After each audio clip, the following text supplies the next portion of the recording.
नमस्कार प्रणाम। हम खेसारी लाल यादव सबके गोड़ छू के गोड़ लगतनी। बस एगो बात कहे खातिर हम आइल बनी लाइव सिर्फ कि ज़िंदगी शायद पैसा से बचे वाला नहीं है। जे भी जहाँ बा वो सब सुरक्षित रहें, थोड़ा सा अपन ख्याल रखें, अपने परिवार के ख्याल रखें।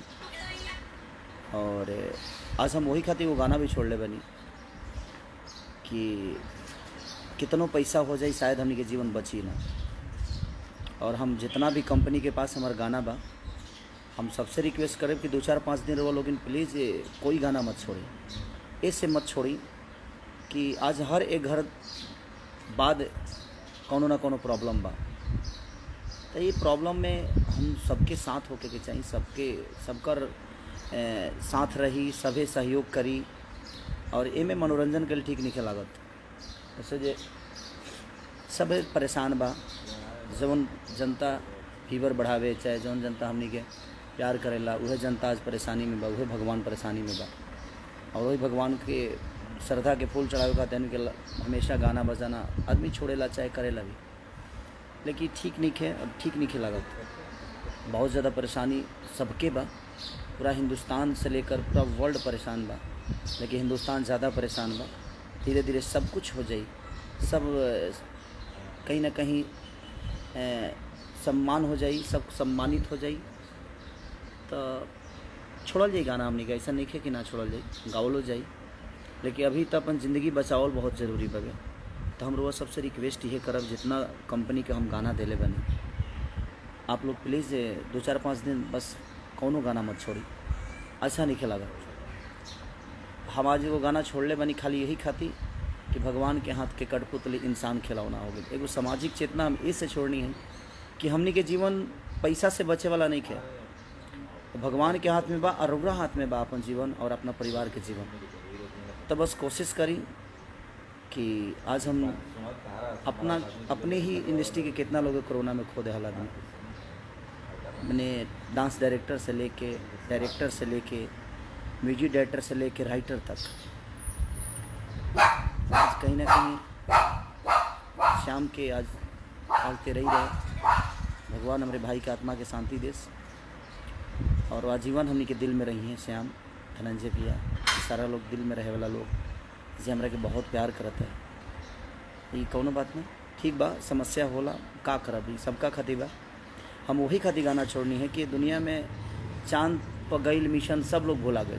हमनी के चांद पर ज़मीन ढूंढत नहीं, आज विज्ञान के भी कोनो अस्तित्व ना रह गई। अब जीवन में हमनी के कि विज्ञान भी नहीं ढूंढ पावत कि एकर दवा का में। तो हम वही खातिर ये गाना के छोड़नी कि कम से कम लोग के समझ में आ जाओ कि कोनो चीज़ बचावे के नहीं है, इंसान खिलौना हो गई। खेसारी म्यूजिक वर्ल्ड से ही छूटल बा, खाली रहो सबके समझावे खातिर वो गाना गौले बनी हम, ऐसा कोनो। और आज के ना हमरा बता जी, धनंजय भैया जिंदा रहनी तब से उन्हें के गवावले रहनी है गाना के।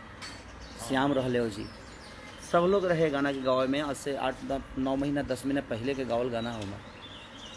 हम नहीं, कम से कम हम बड़ा ना छोड़ पाऊनी जे आत्मा ना मानता है। लेकिन ये बड़ा सब लोग कहीं ना कहीं ग्रसित बगे कोरोना काल में। तो हम कि एक बार छोड़ के देखिए, कम से कम कुछ लोग तो बात के सुन के समझ जाओ कि इतना सारा प्रॉब्लम बा में, घर से निकलल अच्छा अपना परिवार के जान जोखम में डाल के कोनो काम कर ठीक नहीं है। ज़िंदगी रही तो शायद हमके लागत है जे सब कुछ होई।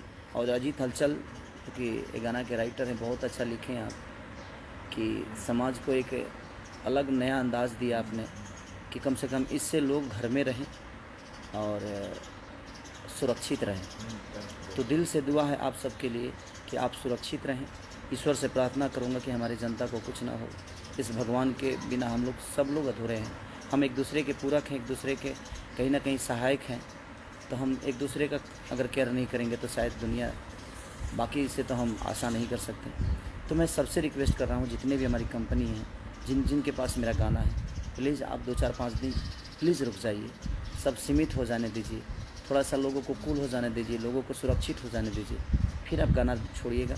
मैं किसी को मना नहीं करूँगा प्लीज़। लेकिन अभी बहुत स्थिति ठीक नहीं है और बहुत आत्मा दुखी है।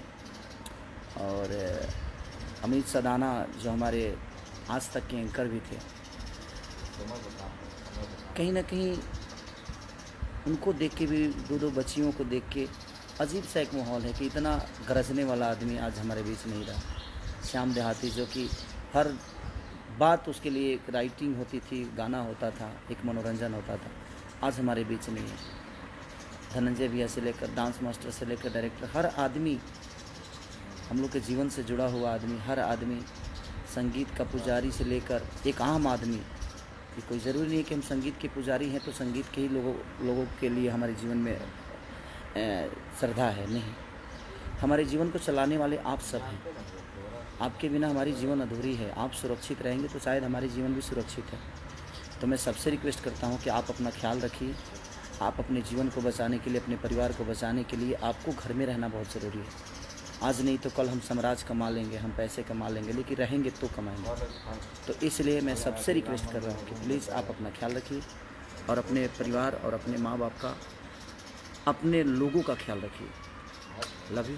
और ईश्वर करे कि आप सबको कुछ ना हो। मेरी दुआएं हमेशा ईश्वर से यही रहती है कि हमारी भगवान स्वरूपी जनता हमेशा खुश रहे, ताकि हम उनकी खुशियों में हमेशा शामिल रहें। Love you.